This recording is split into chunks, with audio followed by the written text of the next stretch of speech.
तपाईहरू साह्रै धेर बुधबारे हाट, गोर्खे हाट, मतिगाडा हाट, बाङ्गे हाट जानुभयो र नै आजको यो भिडियोमा चाहिँ म तपाईँहरूलाई लाँदैछु स्विजरल्यान्डको सेकेन्ड ह्यान्ड सप जुनलाई चाहिँ broken house other second hand लार्डेन पनि भन्छ यहाँको भाषामा।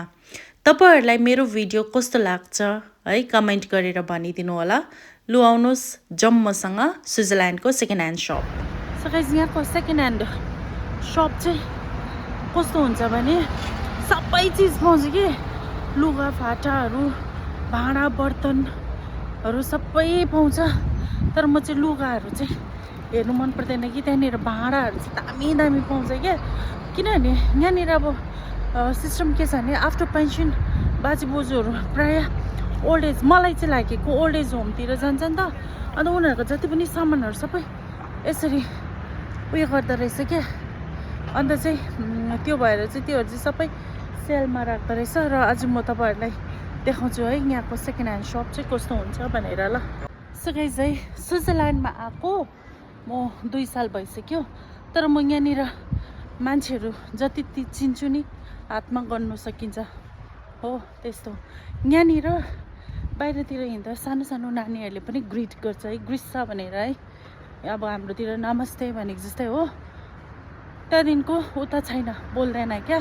सबै आफ्नो आफ्नो धुनमा है आफ्नो आफ्नो लाइफ त्यस्तो हुन्छ। So guys second hand shop चाहिँ यो है। अहिले म जुन सेकेन्ड ह्यान्ड सपमा छु नि यो सप चाहिँ 3 ताला कि 4 ताला छ है। मुनिको तालामा चाहिँ यसरी लुगा जुत्ताहरू राखिएको हुन्छ है। माथिल्लो तालामा चाहिँ सजाउने चिजहरू है पुरानो पुरानो भाँडाहरूदेखिको लिएर धेरै धेरै चिजहरू हुन्छ के। त्यति मात्रै कहाँ हो र यहाँनिर फर्निचरहरू पनि मजाले सजाएर राखेको हुन्छ है।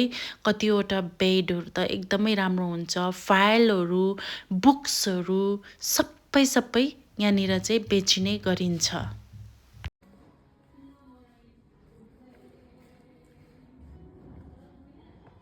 अहिले चाहिँ माथिल्लो तलामा चाहिँ फर्निचरहरू कस्तो दामी दामी हुन्छ यहाँनिर चाहिँ।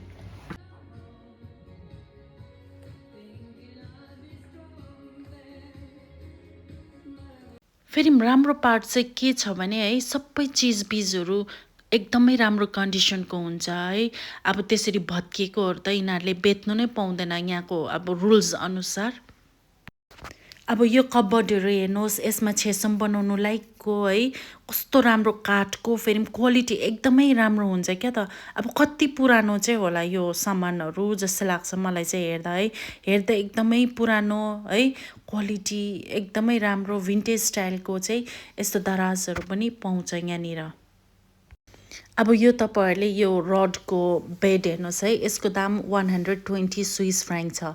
अस्ति हामीले एउटा बेड किनेको त्यो बेड म्याट्रेसहरू गरेर चाहिँ ल्याउँदाखेरि घरमा ल्याइपुऱ्याउँदा चाहिँ लगभग 2000 स्विस फ्र्याङ्कहरू लाग्यो हामीलाई है। अन्त यहाँनिर चाहिँ यसरी क्यामेराहरू इलेक्ट्रोनिक्सहरू पनि मजाले सेल गर्नु राखेको हुन्छ। यसरी भाँडाहरू है मलाई चाहिँ भाँडाहरू एकदमै राम्रो लाग्छ क्या। केही न केही चाहिँ बोकेर जान्छु म यहाँनिर आउँदा चाहिँ। र मलाई यो दुङ्गा पुरा मन पर्यो है 5 फ्र्याङ्क रहेछ यो दुङ्गाको दाम। त्यसकै सेटमा यो प्लेट रहेछ मन परिहाल्यो एउटा प्लेटको 3 फ्र्याङ्क है। र मैले पनि चुज गरेँ सेलेक्ट गरेँ 3-4वटा प्लेट एउटा दुङ्गा चम्ची काँटा हुनु त थियो तर यो चाहिँ एकदमै गुड क्वालिटीको राम्रो क्वालिटीको थियो नि त। अन्तखेरि यसरी गुडियाहरू राखेको हुन्छ सेल गर्नु। पर्दा च्यादर टाँक है सबै कुछ झोला के अरे त्यो ट्रली सबै बेच्नु राखेको हुन्छ यहाँनिर चाहिँ। यहाँनिर हेर्नुहोस् त पिटी गन्जी कट्टुहरू पनि बेच्नु मजाले ह्याङ्गरमा छुट्याएर चाहिँ बेच्नु राखेको रहेछ है। र मैले फेरि मुनि तलामा आएर यो दुङ्गा चाहिँ एउटा दुङ्गा मन पर्यो यसको चाहिँ 9 फ्र्याङ्क रहेछ। फेरि प्लेट थप्यो र मैले सबै सामानको बिलिङ गर्यो। अन्त यहाँनिर चाहिँ के छ भने उनीहरूले प्याकिङ गरेर दिँदैन त्यहाँ सबै कागजहरू प्लास्टिकहरू सबै हुन्छ। आफै प्याकिङ गर्यो चल भाइ सीताराम। चेनै बन्द नभइन्छ सधैँ किन्यो सामान किन्यो गाइज। अब तपाईँहरूले सम्झिनु हुँदैन होला भाँडा यसले किन यति बिघ्न किन्यो भनेर है। पुरा छ भाँडाहरू कि, तर पनि अब मलाई अझै अब साथीभाइहरू आउँदाखेरि प्लेटहरू है राम्रो राम्रो भाँडाहरू धेरै मनपर्छ नि त। अन्त यहाँनिर चाहिँ अझै हेऱ्यो भने राम्रो राम्रो भाँडाहरू पाउँछ क्या। अन्त यहाँनिर चाहिँ मेलामेन चल्दैन, सबै फुट्ने भाँडाहरू मात्रै चल्छ। सो मैले किन्यो, एक झोला किनेँ है। अन्त so that's all for this video guys. I'll see you guys in my next video. Till then, bye bye.